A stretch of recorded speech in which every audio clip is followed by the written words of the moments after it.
I'm going to talk about how to publish SKOS concept schemes with Skosmos. But first, a little bit of information about the National Library of Finland. We are the oldest and largest scholarly library in Finland, and you could say that it started in 1640 when the Academy of Turku was founded, and it had a library, and that was sort of the beginning of our collections. We're responsible for collecting, describing, and preserving all Finnish printed national heritage, and we have a lot of unique collections, also from the Russian period and from the Swedish period. But more relevant to this webinar is that one of the services we provide is the Finnish thesaurus and ontology service Finto, which is a platform for publishing controlled vocabularies, and we use Skosmos software and develop the Skosmos software mainly because of this service. So, how do you put a thesaurus or some other kind of controlled vocabulary on the web? This is the question I want to start with, and I think you're all interested in some way in this question since you're here. So how would you do it? Usually you do it something like this. You put it in a database, most often a relational database, and then you make a web interface on top of that, and you have something like a search box and maybe some other facilities for accessing the thesaurus. So you have users come in and search your thesaurus, and you get something like this. There are many online thesaurus systems. These are just a few, and you're probably familiar with at least one or two of these. So web interfaces which allow you to search a thesaurus and browse it alphabetically or by topic or by the hierarchy, for example. They're all different, but they have some basic similar features. So how would you put a thesaurus on the semantic web if you want to make it available as linked data? Usually this is a completely separate question to the previous one, but it goes something like this. First, you represent it as SKOS, because that's what everybody does. It's the standard for representing thesauri or classifications or other types of controlled vocabularies as RDF. Then you put it in a triple store, and then you set up something like Pubi or ELDA or some other system that allows linked data access into the triple store to serve RDF and HTML representations of your thesaurus concepts. And maybe if you're really brave, you allow SPARQL access, because it's very easy to get somebody make a heavy query that brings down your server. Okay, and this is, if you're not familiar with SKOS, it's just a mechanism for representing concepts and their labels and their hierarchy using RDF structures. So for example, this is a very simple vehicle thesaurus here on the slide. There's the thesaurus itself. It's called the vehicle thesaurus. It has a top concept vehicle, and then there's a car and a moped and a microcar and a van, and then there's the hierarchy represented using SKOS Prouder. And then you can have preferred labels like car and alternate labels like automobile here. So this is the basic idea of SKOS. And it's very powerful. You can represent many kinds of controlled vocabularies using just SKOS. But what if you want to integrate your thesaurus into another system, for example, a library management system or your website, and you want to make it searchable from outside, not just your not just the online thesaurus? Linked data doesn't really help with that, because it doesn't have text search. With linked data you can look up anything by URI, but you can't do text search. So you can't do something like autocomplete search, for example, with just linked data. So you don't get that. You would need an API for that. But what if you could have all these parts? You could have a user interface for humans, and you could have a linked data search for machines, and then you can have a search API that allows also text search. So this is what Skosmos does. It's a publishing platform for SKOS vocabularies and SPARQL on top of SPARQL endpoints. So, so with Skosmos, what you do if you want to publish a thesaurus is first you represent it as RDF and SKOS, then you put it in a triple store with SPARQL access, and then you set up Skosmos, point it to the SPARQL endpoint, and then you have it serve data for humans, a web interface, linked data for machine access, and also an API that allows you to integrate it with other applications, just beyond what's possible with just plain linked data. I'll show you a brief demo. Now let's see, I need to share my screen. Okay.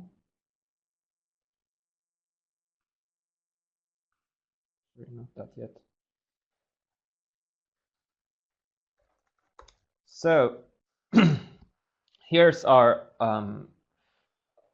demo installation of Skosmos. This is not Finto. I'll show it in a moment. But this is where we put various other thesauri, not our own mostly, just to see how they work in Skosmos. So you can see that there's, for example, many of these are probably familiar to you. There's Eurovoc, there's STW thesaurus, there's Agrovoc, there's Mesh, there's UNESCO thesaurus. So let's try a search. Let's look for libraries. So we can get results from all the thesauri. There's Agrovoc has libraries, NALT has libraries, UNESCO thesaurus has libraries. Let's look at the Agrovoc concept of libraries. So this is the term, it's libraries. You can see the hierarchy over here on the left. I'll make it a little bit bigger. Then there's labels in many other languages because Agrovoc is multilingual. And then we also get links to other thesauri. So there's, for example, this is the NAL thesaurus concept for libraries. And Skosmos is also multilingual. So we can change the content language. Let's change to French. So we get the content now in French instead. And we can also change the interface of Skosmos itself. So now we have everything in French here.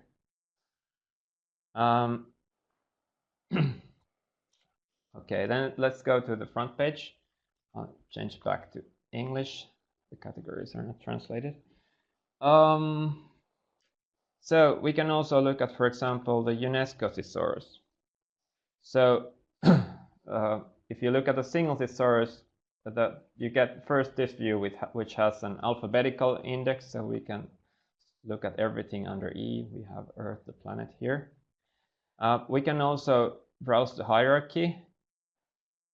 The UNESCO thesaurus doesn't really have it has a lot of top concepts, but you can look at the hierarchy. And then we have the thematic groups, because this thesaurus happens to have this organization around themes or themes. So we can look up culture and history, and then we get all the concepts about history here.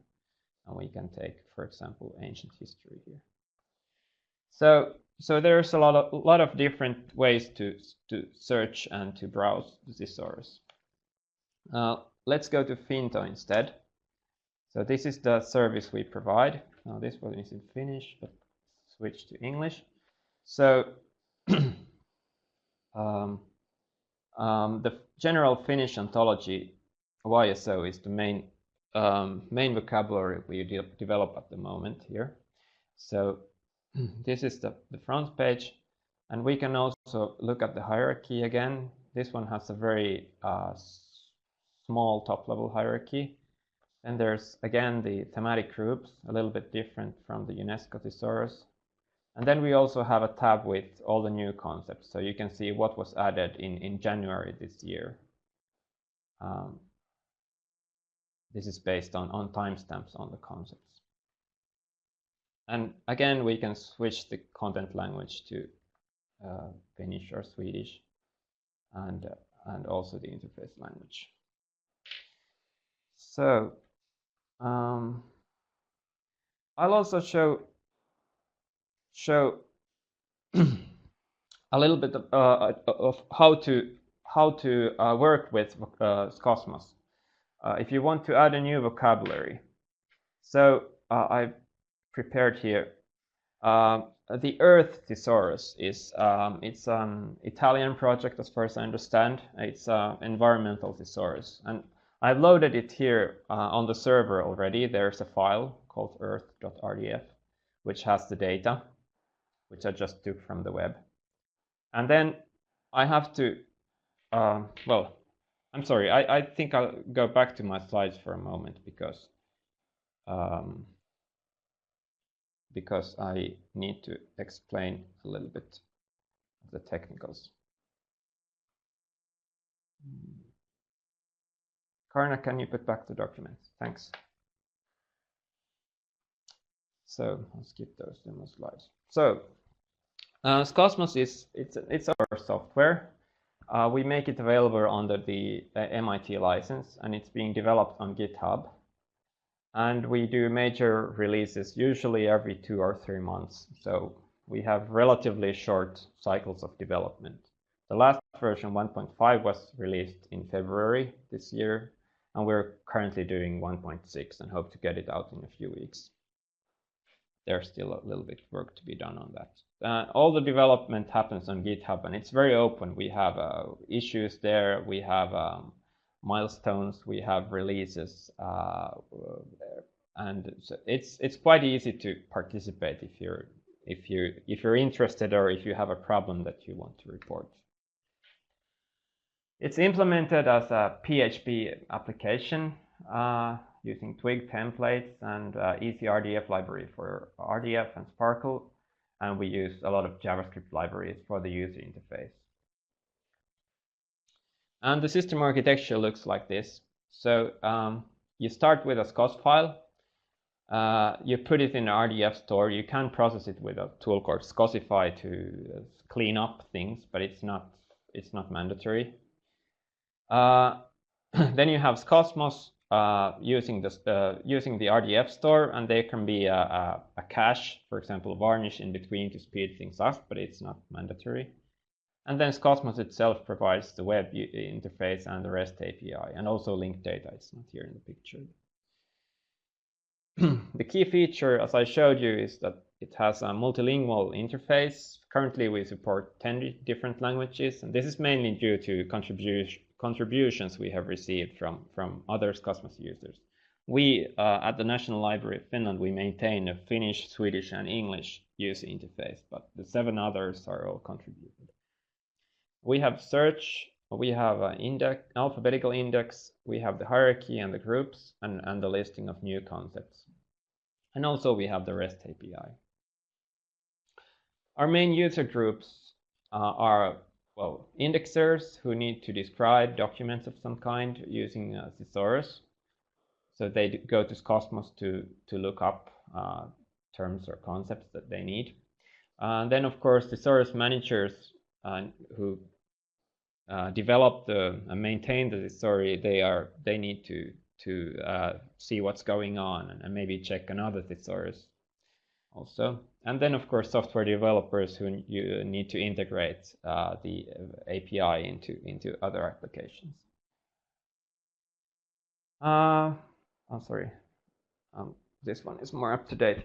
So Skosmos is used around the world in many places. For example, FAO uses it to publish AgriVoc. There's the GAX project, which is sort of a next generation agricultural thesaurus or vocabulary. UNESCO is planning to use it. There's a lot of users in Germany, different institutions, mostly libraries, are using it. In France, there's the Institute for Demographic Studies, and there's a consulting company called Sparna that is helping UNESCO and INED with Skosmos. There's Tor Vergata University in Italy, University of Vienna, the Oslo University Library, and also in Finland we have 2 companies, and then the research group that this work started in is also using it. So these are just the ones that we know about because they have been active on contacting us. But of course, anyone could use it without telling us. Okay, I think I'll go back to the back to demo now, just to show show how to add a new thesaurus to Skosmos. So I've taken the Earth thesaurus and put it already on my server, and I'm going to load it into the Fuseki triple store that we use for Skosmos. So here it goes. It's going to take about a minute because it's well, not huge, but 23 megabytes. So it takes a while to load. One moment, Osmar, have you shared your screen? Sorry, I forgot to click on it. Okay, thank you. Okay, so here in the upper window, I'm loading the data from the file into Fuseki, the triple store, and I'm telling it to put it in that specific graph. And okay, it's done already. And then I have a configuration file. So I need to tell Skosmos that I have this new vocabulary. Can you please serve it to me? So I have already prepared some configuration in advance. This isn't rocket science. You just need to tell it a few things. So I'll put it here. So I'll tell Skosmos that Earth is a vocabulary. It's called the Earth thesaurus. It's in the category of science. It has a certain kind of URIs. The languages are English and Italian, and English is the default. And then I need to tell it that there's this SPARQL endpoint, and there's the graph where I put it. So I'll save this. Then this is the front page. I'll reload, and now it's here. So the Earth thesaurus is here, and we can immediately start looking at concepts here.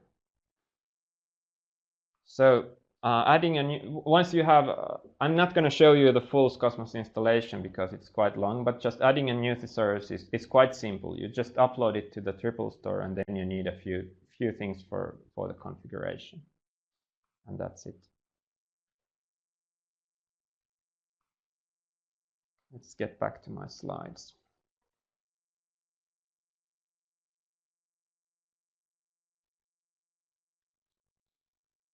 Okay, here's the Agravoc browser. So it's just, they are just using Skosmos to publish it. And here's what you need. If you want to put up Skosmos, you need a SPARQL endpoint, and we recommend Jena Fuseki because it has a text index, and it's more efficient for, especially if you have a large vocabulary, to be able to use the text index. And then you need a server with Apache and PHP software. Usually it's mainly Linux servers, but there has been some experiments with running it on Windows as well. There's documentation in the Skosmos wiki for how to set it up. In particular, there's a new install tutorial which walks through the install with using Fuseki 2 and Skosmos. And we also have a Google Groups user forum for asking questions and discussing with other users. So you can use it either as a mailing list or as a web forum. Then a few words about the Finto service, since this is basically built on top of Skosmos. So I already showed you how it looks. The main function of Finto is to publish ontologies, thesauri, classifications, other types of controlled vocabularies. So Skosmos is sort of the core infrastructure we use it, both for human browsing and also for APIs. But we also provide guidelines and support for various organizations that make use of our service. And we developed the Finnish General Upper Ontology, YSO. Our main users are especially the annotators or indexers, people in libraries who describe new material, but also the developers of these ontologies and thesauri, and also application developers. We don't serve end users directly, so this is more of a back office, or this is for other libraries, not for general people. Major users of Finto, well, we have many libraries who use it, and museums as well. The Finnish broadcasting company, Yle, is also using the National Institute for Health and Welfare, the Prime Minister's Office, the Ministry of Employment and Economy, the National Land Survey, the City of Helsinki. It's expanding quite rapidly. But this is especially mostly the public sector is making use of this service, because they have a lot of material that they need to index in databases, and they need controlled vocabularies for that. So Finto is the place to put these. And this is how we do. This is sort of the whole picture of our infrastructure. How we make our vocabularies available. So. And this is especially for YSO development. So we use a top-rate composer to do the development work, and we store it in one kind of triple store, and then we have a public repository on GitHub which stores all the data, and then there is some conversion involved. This is not direct. We don't edit it directly as SKOS. So there's conversion to SKOS, and then a Fuseki triple store and a cache, and then we have the Skosmos installation. So it's quite simple. Data comes in here, goes through the pipeline, and is published on finto.fi.